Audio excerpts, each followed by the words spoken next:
Well, today we're wrapping up our summer series entitled The Bible Says. Today, what does the Bible say about gambling? My experience with gambling has been fairly limited. I grew up in a family where it was at the tail end of the Christian prohibition against card playing. We didn't have a deck of cards in our house. Not because my parents thought it was so bad, they were in the middle of the Christian prohibition against card playing, and I was at the tail end. So we had a rook deck in our house. Anyone have a rook deck in their house growing up? A rook deck is the same as a regular card deck, but instead of the queens and kings and jacks, it's just 11, 12, 13, 14. And we don't know what to do with this deck. It has crow on the back. Rook means crow. So we would just play poker with it. Because we knew as kids that poker was a cool game. All the cool superheroes played it. Like when the Fantastic Four were done battling someone, the Thing would get his friends together and they'd play poker. And on TV shows, people were playing poker. So my older sister, she's smarter than us, she figured out, let's play poker. So we get our toys together and marbles and we'd wager and we'd play poker with the rook cards. It wasn't gambling though, because it was rook. And I remember when I was delivering newspapers, they had this contest one time where if you get a new subscriber, you can win a prize. And the way you win the prize is you call into this number, this automated number, and during this 1 hour, and depending on what minute you call in, you get a random prize. And I was hoping to win the cassette tape recorder. So that was the biggest prize on the list. But I didn't. I won the $1 lottery ticket. That was my big prize for like getting this new subscriber. Like, darn. So I took the lottery ticket home. I was like, look, Mom, we're against lotteries, but let's see if you win. So I didn't get any numbers right on that ticket. That's my limited experience with gambling. Now I am one of the minorities. If you're a Canadian adult, chances are you've gambled far more than that. Currently, about 70% of all Canadian adults have gambled sometime in the past year. 25%, 1 in 4 Canadian adults gamble weekly, on a weekly basis. Canadians like to gamble. In 1992, which province gambled the least? Nova Scotia. Nope. Prince Edward Island. Nope. BC. Nope. Nope. Saskatchewan. Yes, Saskatchewan gambled the least. They gambled an average of $86 per adult in Saskatchewan per year, the lowest in Canada at the time. Now, 2009, or this stats from 2008, which province gambles the most? Saskatchewan. Saskatchewan does, that's right. They have jumped from 10th place to 1st place. They gamble an average of $825 a year per adult. Canadian average is $528. So the old adage is still true. The poorest people spend the largest proportion of their income on gambling. Now, I'm going to explain to you what I read. 4 categories of gambling, so we'll kind of narrow down gambling. What's that? There's 4 types of gambling.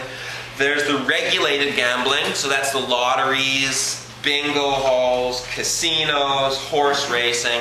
This is kind of the legal gambling. 44% of Canadians have bought a lottery ticket in the last year. 11% of Canadians have played bingo in the last year. Anyone play bingo in the last year?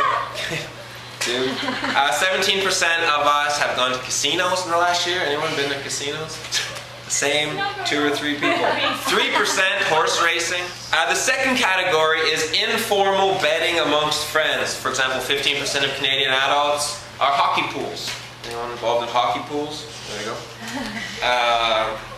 Wagers between friends. Well, I bet you such and such. 15% of Canadian adults involved in some kind of like poker game at home, Texas style, or penny poker or something.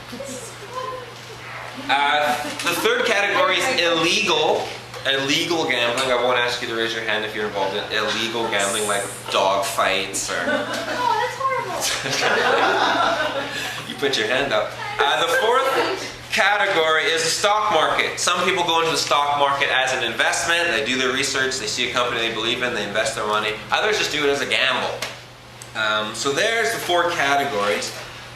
They made a list of different motivations why people gamble. Some people gamble purely for entertainment. You go to, it's, the night out, you dressing up, you're going to have some cocktails, you go to the casino, you know you're going to lose $100, you budgeted that into your budget, you're just going to play it for 3 hours or whatever, and it's just a lot of fun. You just want to have fun, and $100 is the price you pay to have fun. Some people are motivated by entertainment. Some people are motivated by just the thrill of winning, beating the odds.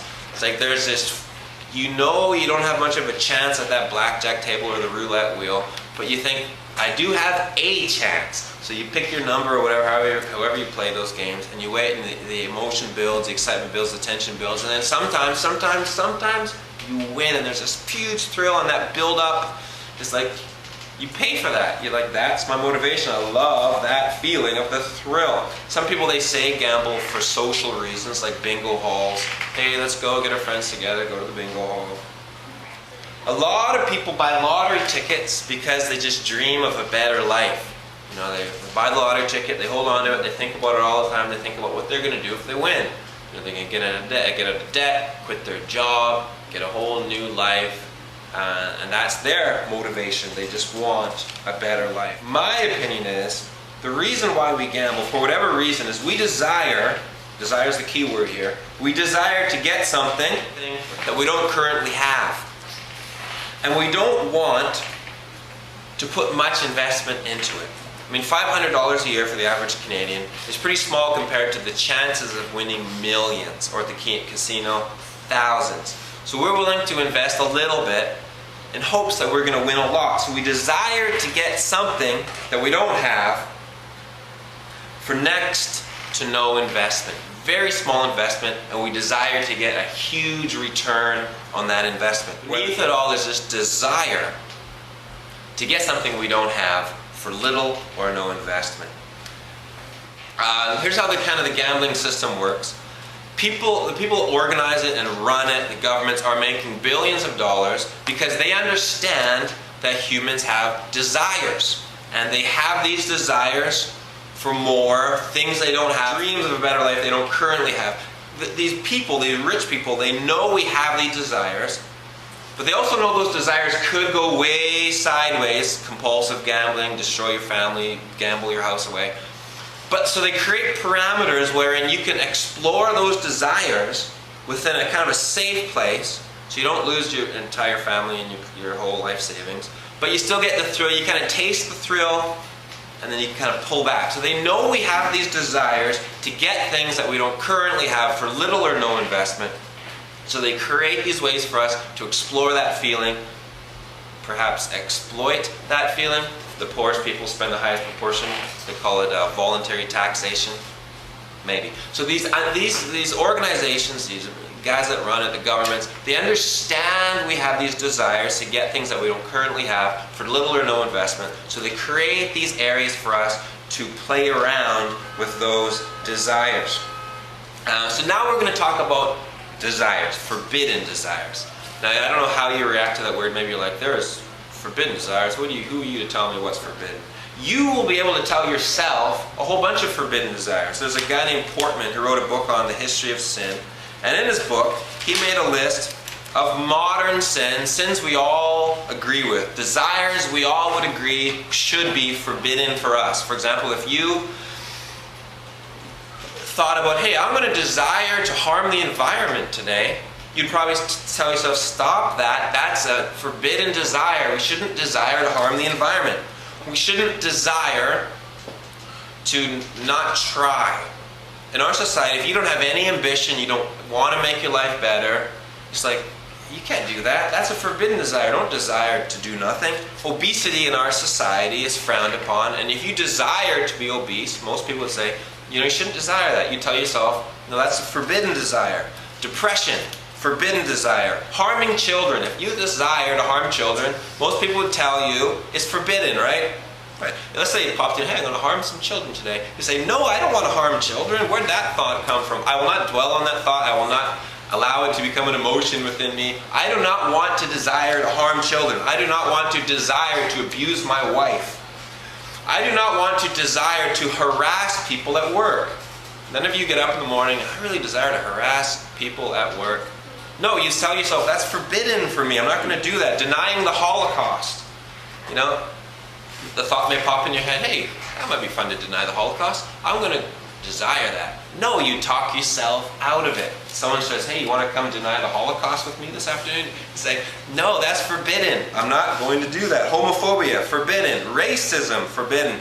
Disrespecting other religions,